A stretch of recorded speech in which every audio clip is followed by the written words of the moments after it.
এই গাইস, আসসালামু আলাইকুম। স্বর্ণিস ক্রাফটসের পক্ষ থেকে সবাইকে জানাচ্ছি স্বাগতম। আমি আজকে আপনাদেরকে একটি স্ট্রবেরি ওয়াল হ্যাঙ্গিং বানিয়ে দেখাবো শুধুমাত্র শপিং ব্যাগ ব্যবহার করে।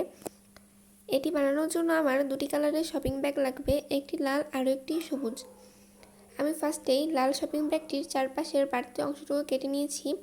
এরপরে এখানে আমার স্ট্রবেরির মাপ অনুযায়ী আমি কেটে নিচ্ছি। আমার যতটুকু কাপড় প্রয়োজন আমি ঠিক ততটুকুই কেটে নিচ্ছি।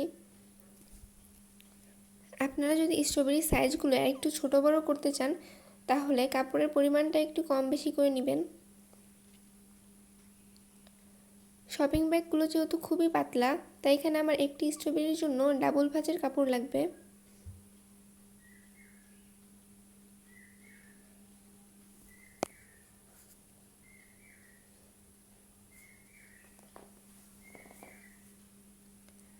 এখানে আমি একটু মাপ দিয়ে দেখছিলাম যে আমার কতটুকু কাপড় লাগবে এবং সেই মাপ করে আমি কেটে নিয়েছি।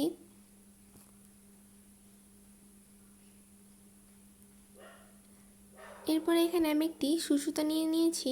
এরপরে ভিডিওতে দেখানো প্রসেস অনুযায়ী আমি ভাঁজ করে নিচ্ছি। এরপরে এটার এক সাইডে আমি সেলাই করে নিব। সেলাই করা যখন আমার হয়ে যাবে সেটাকে আমি উল্টিয়ে নেব।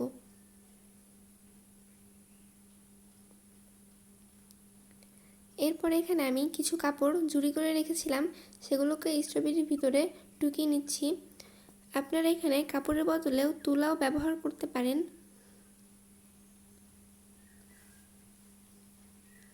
এরপরে আমি স্ট্রবেরির মুখটাকে ভালোভাবে সেলাই করে নিচ্ছি।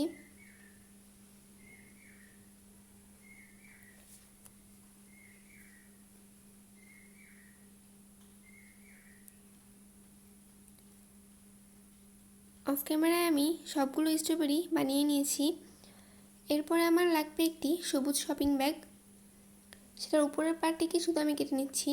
এরপরে সাইড থেকে চিকন চিকন করে লম্বা লম্বা করে কেটে নিচ্ছি স্ট্রবেরির ডালপালাগুলো বানানোর জন্য।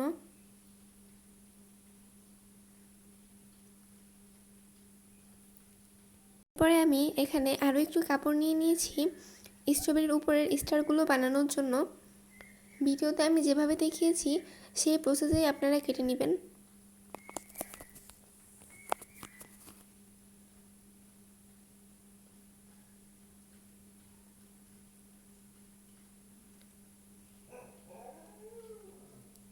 এরপরে স্ট্রবেরির ডালপালা বানানোর জন্য যে কাপড়টা আমি কেটে রেখেছিলাম সেটাকে একটি ভাঁজ দিয়ে এক সাইড করে আমি সেলাই করে নিব।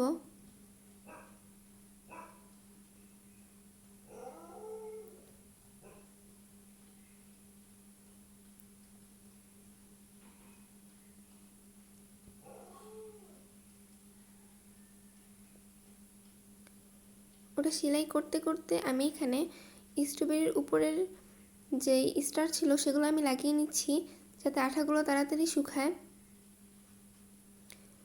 আমি অফ ক্যামেরায় বাকি সবগুলো ডালপালা বানিয়ে নিয়েছি এবং উল্টিয়ে নিয়েছি। এরপরে এখানে স্ট্রবেরির পাতাগুলোও বানিয়ে নিয়েছি। এরপরে হ্যাঙ্গিংয়ের জন্য যেই বাড়তি অংশটুকু প্রয়োজন আমি সেটাকেই ফার্স্টে গোল করে সেলাই করে নিয়েছি।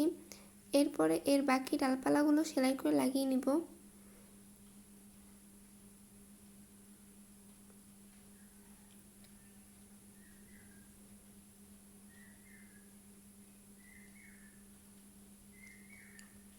অফ ক্যামেরায় আমার সবগুলো ডাল লাগানো শেষ। এরপর এখানে আমি স্ট্রবেরিগুলো ডালের সাথে লাগিয়ে দিব। আঠা দিয়ে লাগানোর ফলে স্ট্রবেরিটা এতটাই শক্ত হয়েছিল যে এর মধ্যে দিয়ে সুই ঢুকতেই চাচ্ছিল না। তাই এখানে আমি ভালোভাবে দেখাতে পারছিলাম না, তাই ভিডিওটা স্কিপ করেছি এবং অফ ক্যামেরায় আমি সবগুলোকে লাগিয়ে নিয়েছি। এরপরে পাতাগুলো লাগানো হয়েছে এবং লাস্টের পাতাটা আমি লাগিয়ে নিলাম।